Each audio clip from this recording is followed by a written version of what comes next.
What's up, guys? Here for your Week 6 video review. First matchup we have here is myself versus Dakota. My team finally got a win. I know, obviously, some of you guys might be disappointed. We're hoping your commissioner would go winless, but we all know that wasn't going to happen. I got the win pretty easily here. Dakota couldn't put up much of a fight, and unfortunately, it makes my points against look bad because he was only able to muster 63 points to my 138. Looking at my team here, Matt Ryan killed it, had 32. Both running backs in double digits, but nothing crazy. I mean, I had CEH in the flex. He had 19, but all my running backs scored double-digit points, but no touchdowns out of any of them. Devontae Adams, came back to play. Got me 9 points, and LaVisca Chenault played like shit, 2.5. But did have Julio Jones with 30, whom I just acquired via trade. And also Hayden Hurst finally decided to get in the end zone. He got me 14. Defense got me -1. Kicker got 8. Had Christian Kirk on the bench, who had 2 catches and 2 touchdowns.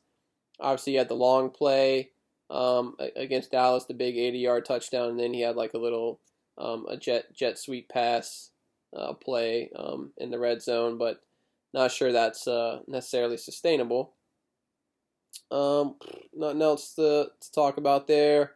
Looking over here at Dakota's team, it was just a dumpster fire this week.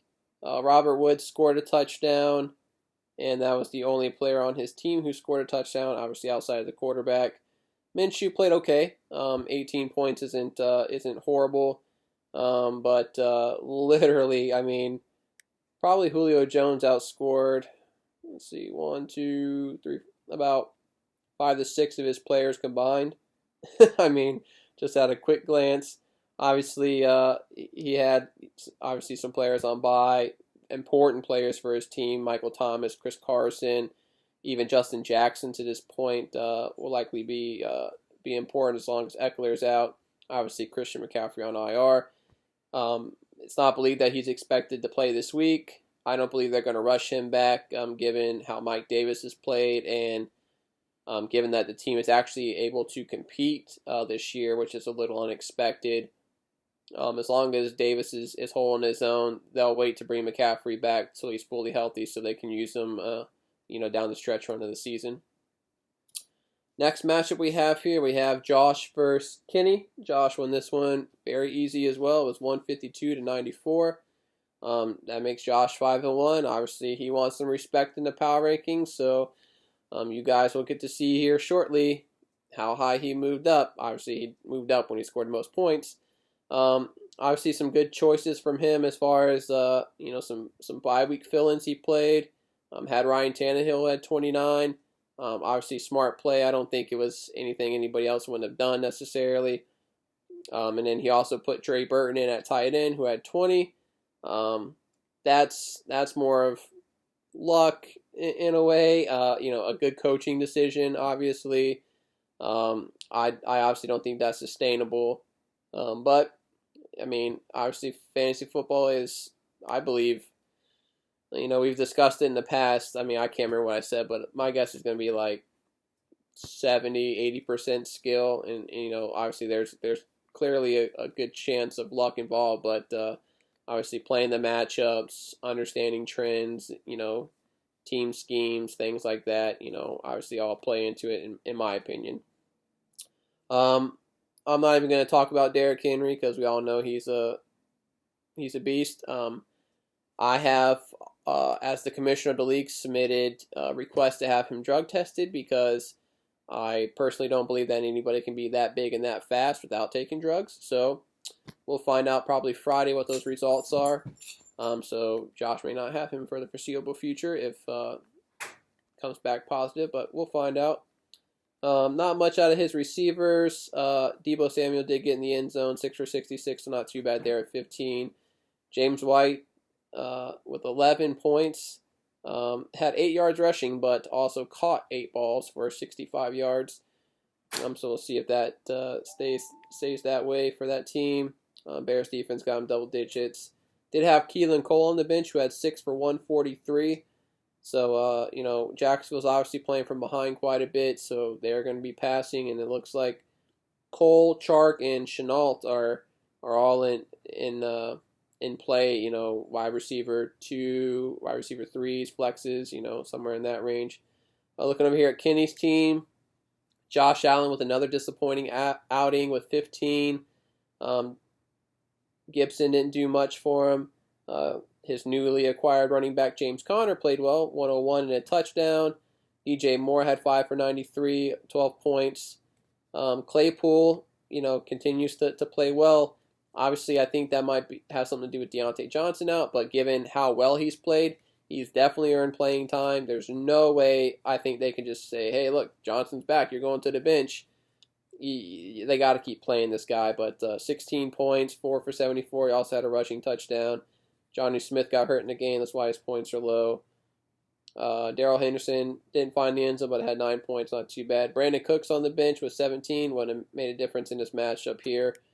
Double digits out of the Dolphins defense, obviously expected, playing probably the worst team in the NFL, the Jets. Next matchup we have here, we have a close one. Casey was able to beat Derek here. It was 118 to 115. Lamar Jackson finally had a pretty high scoring game for himself, 28 points. He's been struggling a little bit this year. Did have that big running touchdown.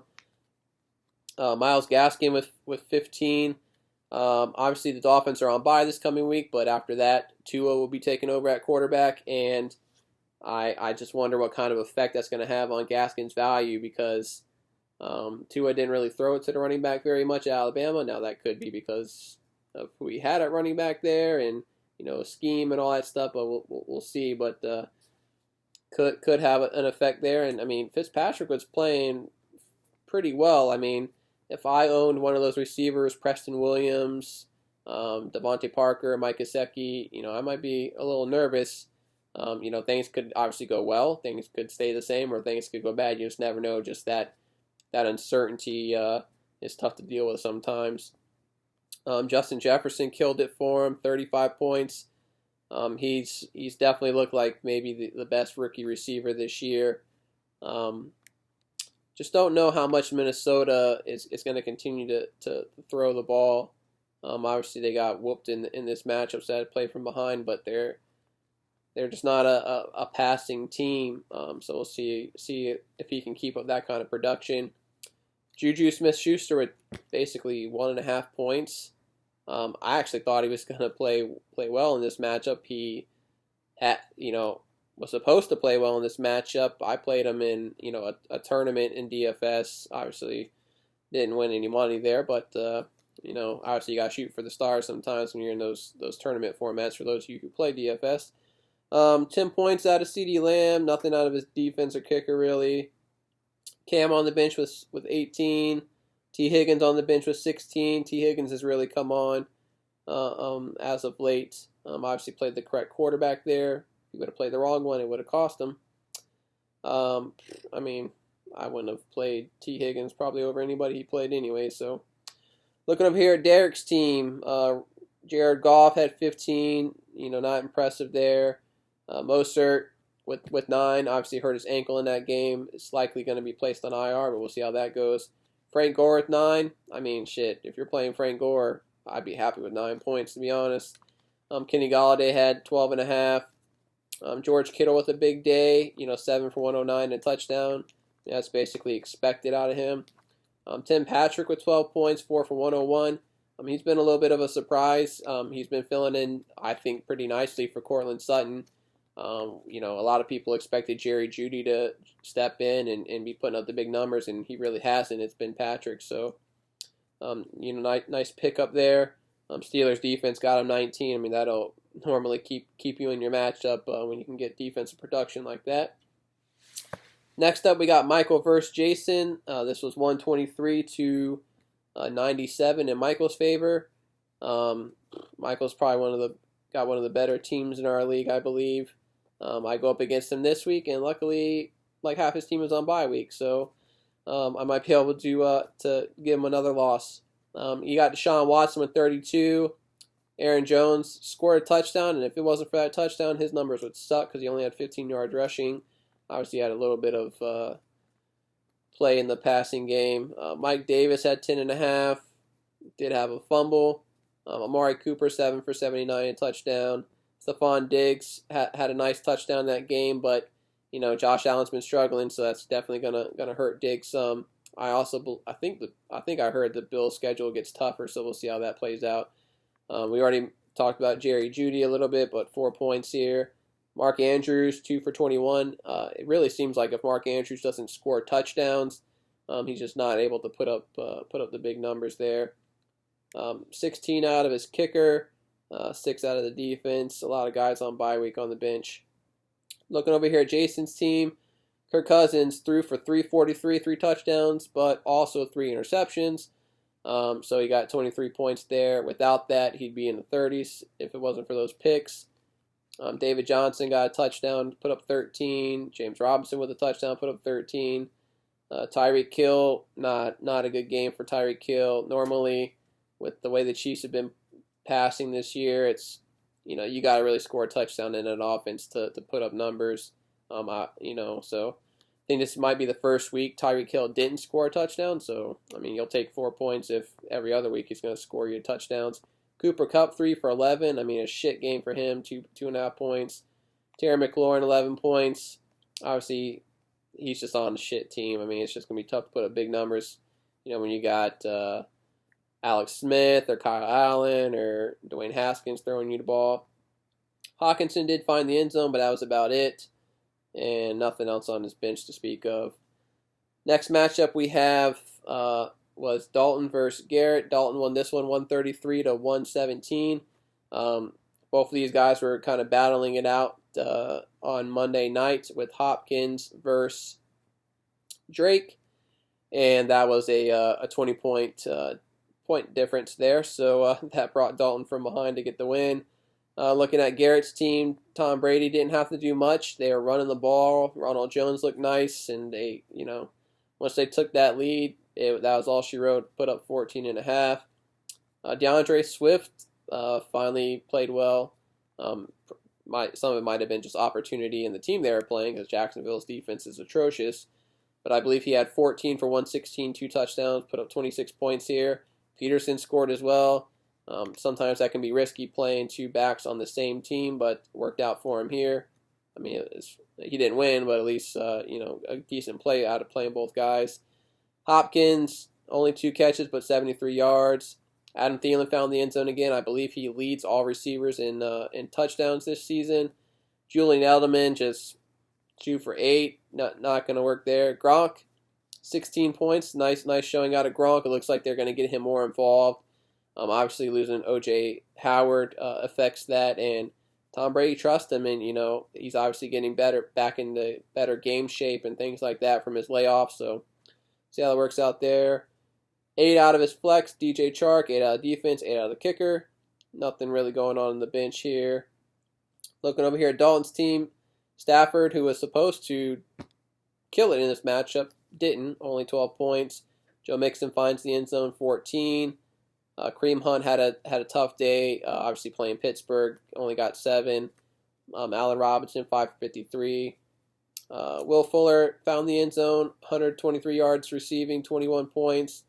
Fulgham, I thought it might have been a flash in the pan, a 1-week thing. I believed in Claypool. I think part of it's probably because I've heard of Chase Claypool and never heard of Travis Fulgham before.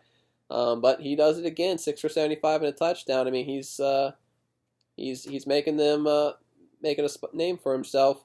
Obviously, Drake with the 28, Giants defense with 13. Nothing else going on there. And then the last matchup we have here is a beatdown. Matt over Garrett number 2, 120 to 78. For Matt, Mahomes had 21. Ronald Jones with a nice game, 25. 113 and 2 touchdowns. Calvin Ridley found the end zone, 16. A.J. Brown's finally been playing. He's got, I think, 3 touchdowns on the season. Since his injury, 20 points there. Played Mecole Hardman, who put up a goose egg. That's a little tough there sometimes. Dalton Schultz with 5.5. Miles Sanders had 12 points, but he did get hurt, and he's going to be out this week for the Thursday night matchup. Titans defense got him -4, but the kicker, Younghoe Koo, 20 points. A lot of duds on the bench. Aaron Rodgers with 4 points is a little surprising. Maybe somebody could buy low on him that needs a quarterback. I know I've tried to acquire him, but didn't work out. Kyler Murray with a nice game, 29 points here, but he only completed 9 passes in the game. Obviously, they didn't have to throw it a ton. I think he threw 24 times, but that completion percentage is below 50%, and that is just not good. Ezekiel Elliott with 2 fumbles. I mean, just very uncharacteristic, but he's been fumbling a lot this year. Obviously, our line isn't as good as it's been previously. Just a lot of injuries. I mean, I think a couple weeks ago at one point, I think 10 or 11 of the Dallas starters were on IR at that time, which is half of your starting lineup. I mean, no wonder our defense is fucking atrocious and we're struggling. But it is what it is. Mark Ingram got hurt in the game as well. Only put up 2 points here. Robbie Anderson couldn't find the end zone, but did put up 10. Odell Beckham, 2 for 25. He's just had the one big game this year, and everything else has been duds. The Pittsburgh defense is very good, but their secondary is not great. I mean, it's average. So you expect them to have a little bit better of a day, knowing that they'd likely be playing from behind and everything like that. Travis Kelce, 5 for 65, 2 touchdowns, 19 points there, good day. 2 goose eggs on his lineup, N'Keal Harry, Gesicki. I mean, they both played. I know Gesicki had 2 targets. I don't know exactly about Harry. Looks like Harry had 2 targets as well. So just tough there. Obviously, had Metcalf on bye week, but he wouldn't have made up the point differential there. Just tough week for Garrett number 2. That's all we got here. Obviously, the video came out a day later than usual. Obviously, with two games on Monday, had to watch those games, and obviously I have other things I have to get done, like get groceries, so I can fucking eat. So I had to take care of that yesterday, and just didn't feel like doing this then. Obviously, waivers processed today, so I'm just taking a quick look at that. Dakota picked up Carson Wentz. He's been playing pretty well. Might be a good pickup once they get healthy. Looks like Derek Carr got picked up by Jason. AJ Green by Dalton. Dalton may have already had AJ Green previously. Not 100% certain there. Looks like Casey picked up Austin Scott. That was probably one of the more popular ads for the week, given the injury to Miles Sanders. And just not much else to mention here of note. But make sure you guys get your lineup set. Obviously, we're almost at the halfway point for our season. That would be week 8 because we play 16 weeks. But with COVID and the potential for week 18, we'll see if that ends up happening and how ESPN, fantasy team handles that. I don't plan to make any changes to rules, any exceptions. I mean, just whatever their site does, it'll likely make sense, and we'll just roll with it. I mean, unless I hear something better, or if anybody else had different ideas, I'm obviously open to, and we would definitely put it to a vote. But normally, I think it's just easiest just to whatever they do, that's what we do, and we just deal with it. I mean, I know COVID wrecked my fantasy basketball season, and the site we played on just said, shit, if you're in first place, you win. I was in first place, so I won. I mean, it's just how it goes. But best luck to everybody. If you got questions, trades, whatever, shit talking, just hit up the chat. If any of you guys are interested in playing in a small group on DraftKings, just say something in the chat. Some of us in this league and in another league I'm in are in a small group. It's usually like 5 to 10 people, and we play for $5 a week. But if you're interested, just let us know. But see you guys next time.